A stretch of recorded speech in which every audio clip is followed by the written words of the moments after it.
না, কারণ ওইটা আরেকজন হয়তো খুব আশা নিয়ে বসে আছে, আমি সেলার কাজটা যদি পারতাম। চন্দনেশে আনসার ভিডিপির 10 দিনব্যাপী মৌলিক প্রশিক্ষণ শেষে সনদ বিতরণ।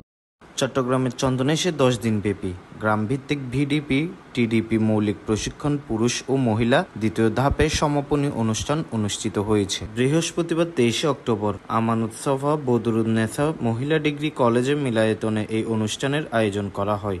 অনুষ্ঠানে প্রধান অতিথি হিসেবে উপস্থিত থেকে বক্তব্য রাখেন চন্দনেশ উপজেলা নির্বাহী অফিসার মোহাম্মদ রাজীব হোসেন। তিনি তার বক্তব্য বলেন, ভিডিপি সদস্যরা গ্রাম পর্যায়ে আইন শৃঙ্খলা রক্ষা, সন্ত্রাস ও মাদক প্রতিরোধ, সামাজিক সচেতনতা বৃদ্ধি এবং উন্নয়ন কর্মকাণ্ডে গুরুত্বপূর্ণ অবদান রেখে আসছে।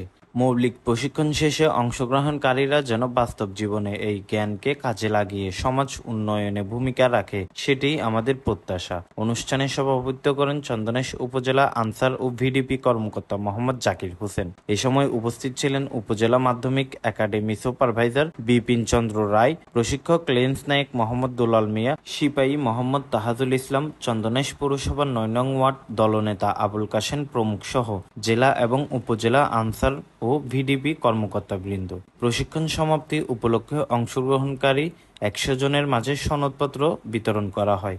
অনুষ্ঠান শেষে 3 জন শ্রেষ্ঠ প্রশিক্ষণ প্রার্থীকে পুরস্কৃত করা হয় এবং সকল প্রশিক্ষণার্থীদের মাঝে প্রশিক্ষণ সনদ বিতরণ করা হয়। গ্রামভিত্তিক আনসার ও ভিডিপি সদস্যরা দেশের নিরাপত্তা ও উন্নয়ন কর্মকাণ্ডে গুরুত্বপূর্ণ সহযোগী শক্তি হিসেবে কাজ করছে।